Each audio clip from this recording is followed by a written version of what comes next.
So in this lesson, we're going to talk about some bonus level material, the basics of the composition of functions. And a composition of functions is when you substitute one function into another function. And you guys in class referred to it as a function inception, so we're going to call it funception. So that's when you plug one function into another function. So let's look at the example of f of x equals 3x minus 17 and g of x equals x squared plus 4.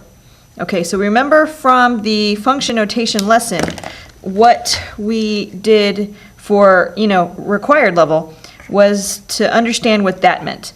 And this f of 3 means I want you to substitute in 3 into the function rule that is 3x minus 17. So that would equal 3 times 3 minus 17, which is 9 minus 17, or negative 8. And then in class, we called this fancy level in class, we called it the fancy level, was when we started doing the funception. So here's an example of the bonus level funception, or function inception, or mathematically composition of functions. All right, so if I ask you to find g of f of 3, this means, this is an example of a composition. So you see it's one function inside of another function. And we treat these like nested grouping symbols.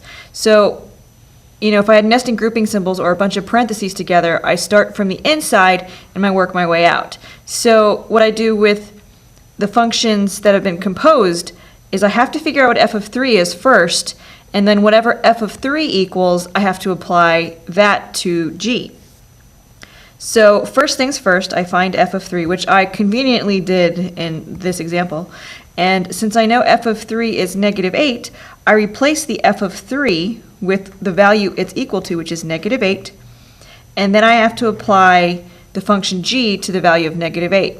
So this means that I'm now going to figure out what negative 8 is or what g of negative 8 is. So I'm going to plug in negative 8 into that function. And so g of x is asking me to square x and then add 4. So I have to square negative 8, remember parentheses, and then I add a 4. So I get a 64 plus a 4, which is 68. So this function, composition of functions, evaluated, find f of 3 first, find that answer is negative 8, and then apply negative 8 into the function of g. Now you can compose a function within itself.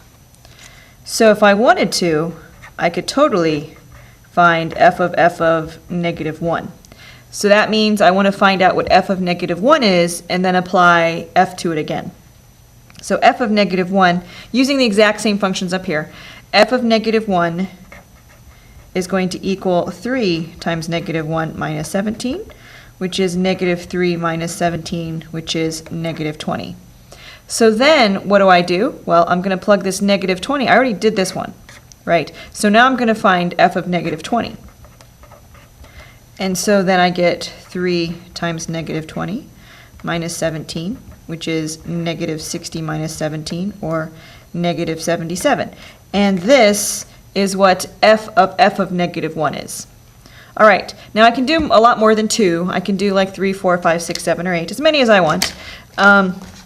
So let's look at one where I compose 3 things. So let's look at, using the exact same f of x and g of x, let's look at what f of g of f of 5 is. And so I don't want to be intimidated by what this means. I just need to remember what the notation says. The notation says whatever is inside the parentheses, that's what gets plugged into the function.